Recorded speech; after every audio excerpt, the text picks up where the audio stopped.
Hey, welcome to Your Anime Senpais. I'm Richard. And I'm John. And today we are going to be doing the reviews for Attack on Titan episode 11 and...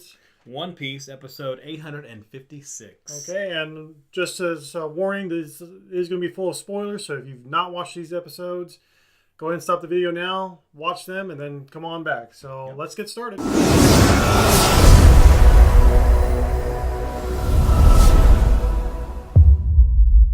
Okay, so John, let's talk about Attack on Titan. So, some of the things I really enjoyed about this episode. First, we had Queen Astoria. Mm-hmm. One of her first acts is to create this orphanage for the kids of the underground. We see the scouting regiments kind of help out with that.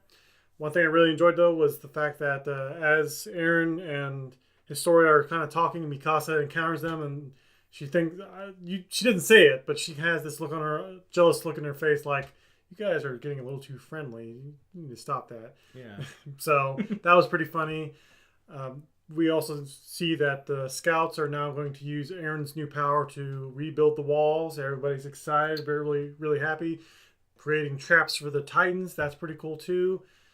We see they're in a dining hall, and they're just kind of, the scouting regiments just kind of talking with each other. Eren has a sudden realization that Commandant Shardas is the man that he saw in his vision. Possibly the man that knew his dad from before the fall of the wall. And so now they're going out to encounter him, talk with him, see what he knows. And as they're talking, we the audience see like pretty much the flashback for Shardas, like the fact that Shardas was the one that found Dr. Yeager, who was Eren's dad, found him outside the walls.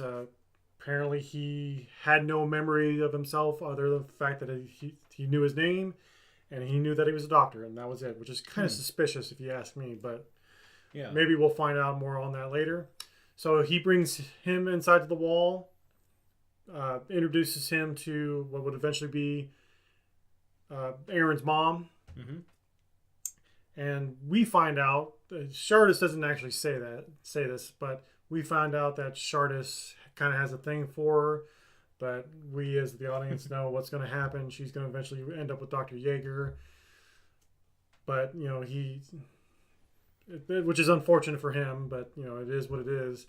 We also see that Dr. Yeager tells, as the three of them are talking, Dr. Yeager tells Shardas, like, hey, you're special because you're a scout and you're actually going out there risking your lives for humanity. You're a special person. So Shardas, to his fault, unfortunately, kind of takes this a little bit too far because he starts getting thoughts in his head like, Dr. Yeager's right. I am special.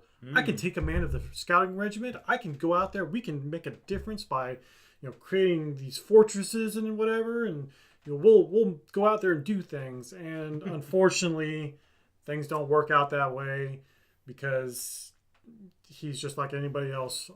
Interestingly enough, he fails, and he starts becoming really distraught about this. And I believe that's the reason why he starts getting the dark circles in his eyes, because of the fact that he's going into despair. He realizes he's not special, so he steps down as the commander of the scouting regiment. And this is where right around the time where Erwin becomes commander.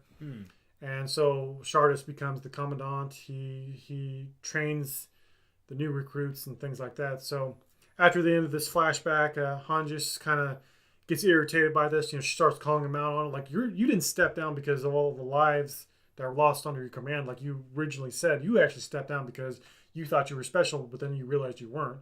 So she gets all mad about that.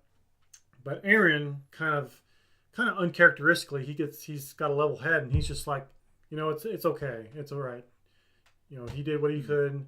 We found out the information. Thank you for telling us this.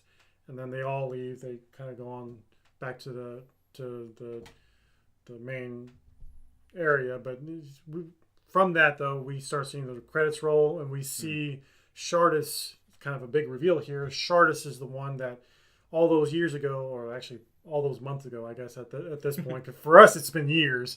For them, it's only been like, months, maybe even weeks, even.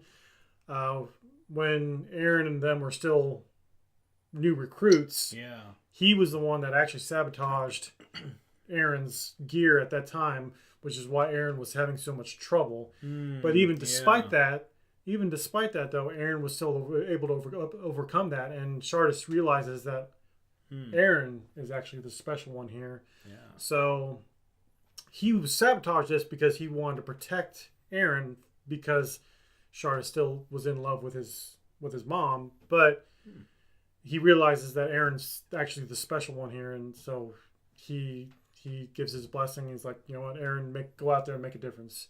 So pretty much kind of an interesting episode. A lot of things were revealed here, so a lot of anticipation.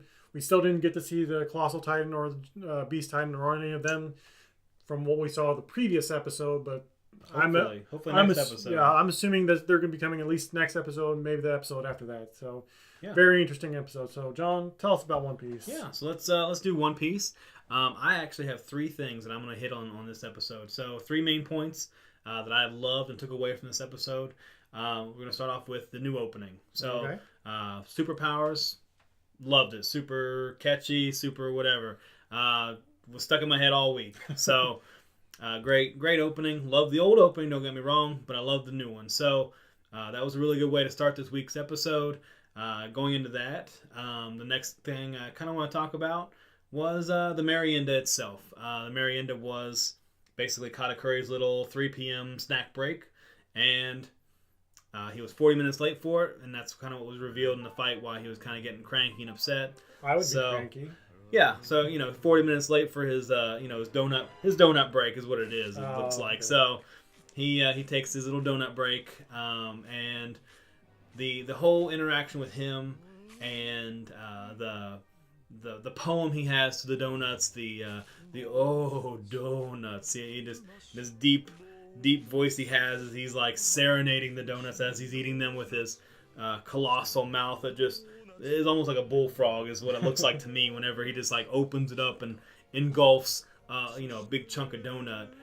Loved it. It was great fun for change of pace in the middle of a super serious fight that's been going on. Had that little break, so love that part. The last part basically was the part afterwards where he gets into the fight with Luffy once again. It continues. So he had thought Luffy was dead.